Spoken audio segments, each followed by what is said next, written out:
लिए आज मैं और मेरे बड़े भैया जी थे और दो लेबर एसोसिएशन के गए थे, उनके ऊपर भी इतनी मैंने कहा कि ऐसा क्यों कर रहे हो जी, कोई बात है बैठ के कर लो। जो आपके अगर आप कह रहे हो मेरे में दिक्कत है, ये इस माल में दिक्कत है, भाई 5-10 हज़ार रुपये जो भी नुकसान है आपका है भी नहीं, जो भी चलो हम कह रहे हैं कोई दिक्कत नहीं, क्लियर कर लो जो भी बात है। इसको रोज़ रोज़ ना हमारे पास भी टाइम होता है ना आपके पास टाइम होता है कि हम आपके पास आएँ।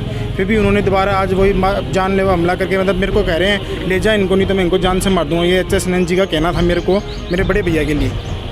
उन्होंने डंडे दिखाए, मुक्के मतलब उन्होंने गर्दन पकड़ के हमें धक्का मार के बाहर निकाला है, जैसे कुछ देना ही ना हो, ऐसा करना ठीक है। जय जवान जय किसान।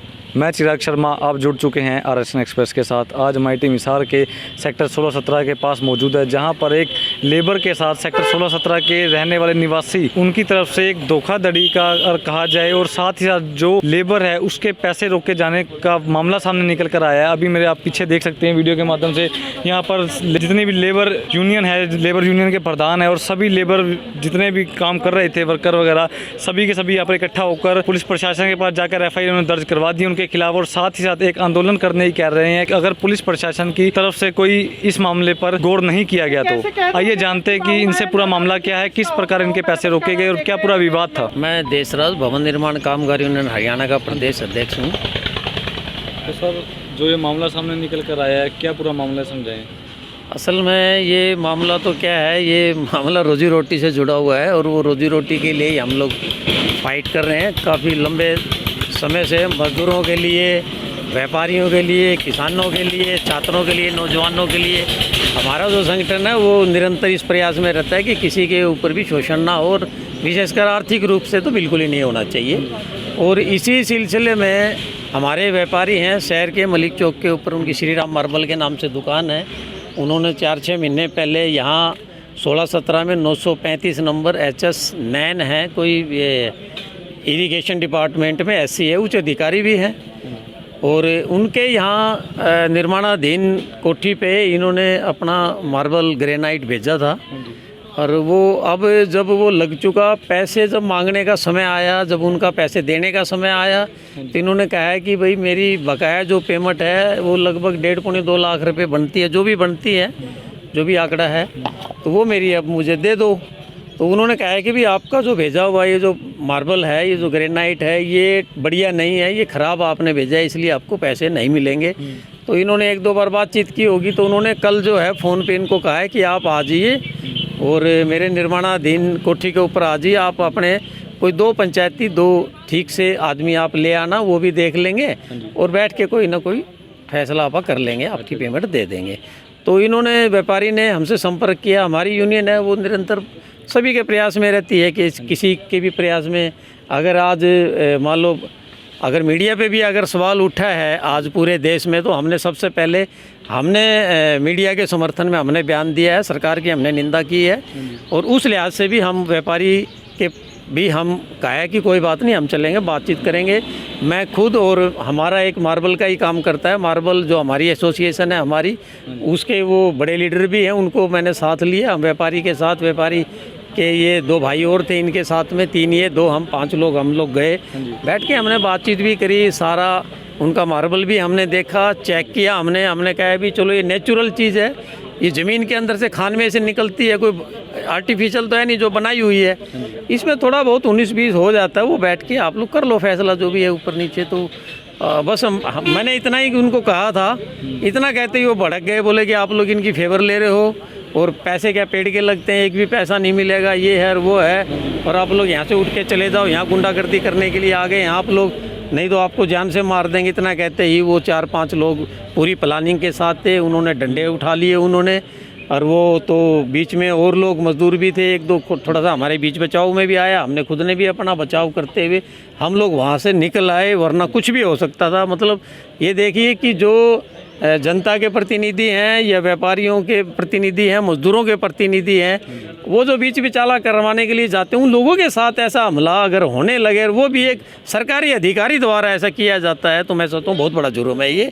और ऐसे जुर्म को रोकने के लिए जिला प्रशासन को, पुलिस को आगे आना चाहिए, और ऐसा जो गुंडा तत्व, जो अधिकारी जो बिठा रखे हैं, जो मकान जो है इस टाइप के जो गुंडे लोग जो मकान बना रहे हैं, जो मजदूरों का भी भारी शोषण कर रहे हैं। लेबर डिपार्टमेंट के पास इतने केस आए हुए हैं, हमारे खुद के यूनियन के पास हमारी फाइलें भरी पड़ी हैं, दिहाड़ी मारने के सवाल को लेके कोई सुनने वाला तैयार नहीं है। और आज तो उनके नेताओं के ऊपर अगर इतना बड़ा हमला होता है तो मैं समझता हूँ कि जैसे ये मीडिया प्रेस पे जो हमला हुआ है अभी 3-4 दिन पहले, उस प्रकार से ये सामाजिक स्तर को ऊंचा उठाने के लिए जो लोग काम कर रहे हैं उनके ऊपर ये हमला है। और ऐसे हमले को बराबर रोकना चाहिए। और हम पुलिस के पास भी गए हैं, हमने एप्लीकेशन दी है, पुलिस ने कहा है, आश्वासन दिया, शाम तक हम देखते हैं। अगर शाम तक कोई उनके ऊपर उचित कार्रवाई हो जाती है तो ठीक है, नहीं तो हम कल जो है वो 9-10 बजे बिल्कुल हम एक्शन करेंगे। पूरे अपना निर्माण जो स्थल है उनको बंद करके रोष प्रदर्शन हम लोग करेंगे। और ये गुंडागर्दी जो है बिल्कुल नहीं चलने देंगे शहर में। जिला प्रशासन, पुलिस प्रशासन, बिल्कुल हम उनका सहयोग करने के लिए तैयार, सरकार का हम सहयोग करने के लिए तैयार। बरसते कि हम जो काम करते हैं हमें सुरक्षा की गारंटी मिलनी चाहिए। हम जो काम कर रहे हैं, हमारे हम जो खून पसीने की कमाई कर रहे हैं, या व्यापारी जो इतना बड़ा जोखिम उठा के आज इतना बड़ा रिस्क उठा के व्यापार कर रहा है, उसको कम से कम आर्थिक नुकसान ना हो, इस गारंटी के साथ हम लोग सरकार के प्रशासन के साथ हैं। तो निश्चित तौर पे मकान मालिक पे कार्रवाई होनी चाहिए। अगर कार्रवाई नहीं हुई तो बड़ा एक्शन पक्का लिया जाएगा, इसमें कोई दो राय नहीं है। अभी तक किस प्रकार का जो है आश्वासन पुलिस प्रशासन ने आपको दिया है? अभी तक तो आश्वासन दिया है कि हम शाम तक करेंगे, कोशिश करेंगे। और हो सकता है कि मालिक भी काउंटर FIR दर्ज भी कराने की कोशिश करेगा। और हमें ये भी मिला है समाचार की शायद उसने करवाई है, वो देखते हैं हम। पुलिस भी किस पाले में अगर नज़र आती है तो बिल्कुल निश्चित तौर पे हमने पहले भी बड़े बड़े आंदोलन लड़े हैं और हमारा जो आंदोलन है वो सच्चाई और ईमानदारी पे टिका हुआ आंदोलन होता है। निश्चित तौर पे हम जीतेंगे, इसमें कोई शक नहीं है। बल्कि कि प्रशासन को हमारा साथ देना चाहिए। इस न्याय में प्रशासन को हमारे साथ आगे आना चाहिए। व्यापारी को न्याय मिले, मजदूरों को न्याय मिले, उनके प्रतिनिधियों के साथ जो इस तरीके का व्यवहार हुआ है, जो हमला हुआ है, निश्चित तौर पे हमारे साथ न्याय होना चाहिए। इसी आशा उम्मीद के साथ हम लोग ये उम्मीद हम लोग करते हैं। निश्चित तौर पे कल हम एक्शन करेंगे अगर कोई हमारी सुनाई नहीं होती है तो। आप बताइएगा आज के मामले को लेकर आपका क्या मानना है? ये HS नैन जो कि 935 सेक्टर 16-17 में इनकी मकान बन रहा है और ये एक सरकारी अधिकारी है, इरिगेशन डिपार्टमेंट में SC है। इतने बड़े अफसर को जो जिस टाइप की कार्रवाई करी है, जो आप लोगों को पता है और सबको पता चल चुकी है, वो शोभा नहीं देती। इन्होंने माल लगवा के, हमने एक पीस इनको चेक करा के इनको लोड कराया। ये ग्रेनाइट एक फिनिश प्रोडक्ट होता है जो कि तैयार है, पहले दिखता है जो होता है।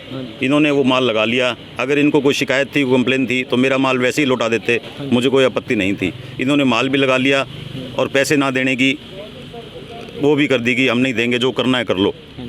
और मेरे साथ गए हुए जो उच्च पदाधिकारी लेबर एसोसिएशन के भी थे, मैं इसलिए इनको लेके गया था ताकि ये लोग मौके पे मुआयना करके ये जांच सके कि पत्थर की क्वालिटी अच्छी है या ख़राब है। पत्थर की क्वालिटी तो उन्होंने देख के ही ली थी, लेकिन फिर भी एक बीच बचाव हो जाए, 2 आदमी साथ में रहे तो विवाद ना बढ़े। लेकिन विवाद ना बढ़ाने की बजाय उन्होंने तो हाथापाई शुरू कर दी और हमारे ऊपर जानलेवा हमला किया, जिससे हम बड़ी मुश्किल से बच के निकले। ये हालात सरकारी अफसर की है।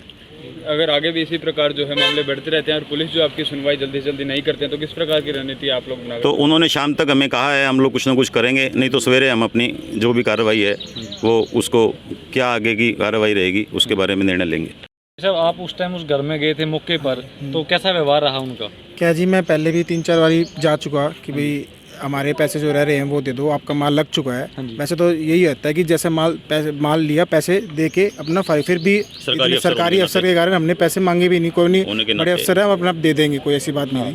मैं खुद गया था 3-4 बारी, मैंने उनको समझाया कि कोई दिक्कत नहीं है जी, इस माल में जो भी आपने दिखा के, आपके मिस्त्री थे, हमने सब कुछ चेक करा के दिया आपको, तो अभी क्या दिक्कत आ रही है? अभी तो कोई दिक्कत है भी नहीं, पर देने ही नहीं थे। अभी फिर क्या हुआ, फाइनली आज मैं और मेरे बड़े भैया जी थे और 2 लेबर एसोसिएशन के गए थे, उनके ऊपर भी इतनी, मैंने कहा कि ऐसा क्यों कर रहे हो जी, कोई बात है बैठ के कर लो, जो आपके, अगर आप कह रहे हो मेरे में दिक्कत है, ये इस माल में दिक्कत है, भाई 5-10 हज़ार रुपये जो भी नुकसान है आपका है भी नहीं, जो भी चलो हम कह रहे हैं कोई दिक्कत नहीं, क्लियर कर लो जो भी बात है। इसको रोज़ रोज़ ना हमारे पास भी टाइम होता है, ना आपके पास टाइम होता है कि हम आपके पास आएँ। फिर भी उन्होंने दोबारा आज वही जानलेवा हमला करके, मतलब मेरे को कह रहे हैं ले जाए इनको, नहीं तो मैं इनको जान से मार दूँगा। ये HS नैन जी का कहना था मेरे को, मेरे बड़े भैया के लिए। उन्होंने डंडे दिखाए, मुक्के, मतलब उन्होंने गर्दन पकड़ के हमें धक्का मार के बाहर निकाला है, जैसे कुछ देना ही ना हो, ऐसा करना ठीक नहीं। पुलिस प्रशासन से किस प्रकार की गुहार लगाना चाहेंगे आज के मामले में? ये गुहार लगाना चाहेंगे जी, जो वो हमारा साथ दे, जो बात है वो हमने रखी थी उनके आगे, भाई उनको करें, जो भी हमारी गलती तो इस चीज़ में कोई है ही नहीं, जैसा भी है कि हमें हमारा उचित निर्णय ले जो वो समझते हैं ठीक।